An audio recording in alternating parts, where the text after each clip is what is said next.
একসময় মানুষ তার দুঃখ, কষ্ট, আনন্দ, বেদনা, জীবনের লড়াই কিংবা স্বপ্নের গল্প সব কিছুই চেপে রাখত নিজের ভেতরে। সংসারের চার দেয়ালের মাঝে আটকে থাকতো শত রকমের অনুভূতি। কান্নার শব্দ কেবল বালিশ জানত, আর স্বপ্নগুলো হয়তো রান্নাঘরের ধোঁয়ার সঙ্গে মিলিয়ে যেত। কিন্তু এখন সময়টা পাল্টেছে। এখন মানুষ নিজের মনের কথা বলে ক্যামেরার সামনে দাঁড়িয়ে। সোশ্যাল মিডিয়ায় খোলা ডায়েরির মতন তারা লিখে দেয় তাদের জীবন, অনুভূতি আর সংগ্রামের গল্প।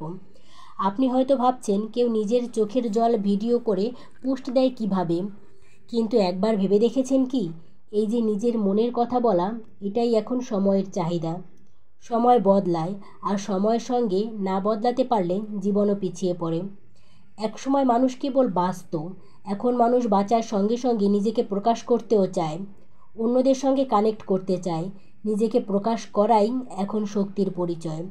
আপনি হয়তো ভাবছেন এইসব বলে কি করে, এদের কি লজ্জা নেই? কেউ যখন রান্না করতে করতে নিজের জীবনের গল্প বলেন, তখন হয়তো আপনি হাসছেন, কিন্তু যাদের নিয়ে আপনি হাসছেন তারা কিন্তু নিজের মতন করে এগিয়ে যাচ্ছে, নিজেকে প্রকাশ করে খুঁজে নিচ্ছেন সফলতার পথ।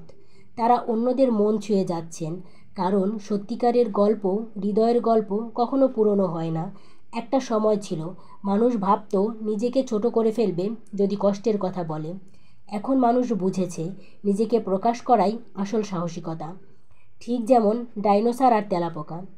ডাইনোসর ছিল বিশাল শক্তিশালী, কিন্তু নিজের পরিবেশ ও সময়ের পরিবর্তনের সঙ্গে মানিয়ে নিতে পারেনি, তাই আজ সেটা শুধু ইতিহাসের পাতায় রয়ে গেছে। কিন্তু তেলাপোকা ছোট, সাধারণ, কিন্তু সময়ের সঙ্গে সঙ্গে নিজেকে বদলেছে বলে আজও টিকে আছে। আজকের পৃথিবী তথ্যের, কানেকশনের, গল্পের। এখন আপনি যদি চুপ থাকেন, আপনি হারিয়ে যাবেন হাজারো কণ্ঠের ভিড়ে।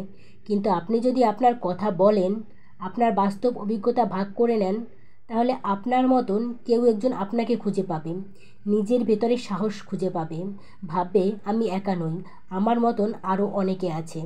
আপনার কণ্ঠ আরেকজনের সাহস হয়ে উঠবে, আপনার গল্প কাউকে শক্তি দেবে।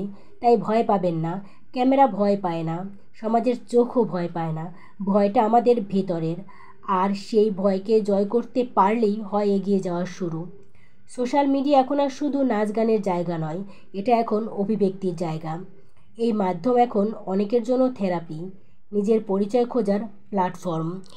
এখন কেউ নিজের রান্না শেয়ার করে মায়ের স্মৃতি ধরে রাখে, কেউ নিজের জীবন সংগ্রাম বলে অন্যকে সাহস দেয়, কেউ বা নিঃশব্দ কান্নাগুলোকেও ভাষা দেয়। যে নিজেকে প্রকাশ করতে জানে, সেই আজকের দিনে টিকে থাকার পাশাপাশি সামনে এগিয়ে যায়। নিজেকে প্রকাশ করা এখন দুর্বলতা নয়, বরং বুদ্ধিমানের পরিচয়। এই বদলে যাওয়া পৃথিবীর সাথে সাথে আপনি নিজেকেও বদলে ফেলুন, অন্যকে না হেসে।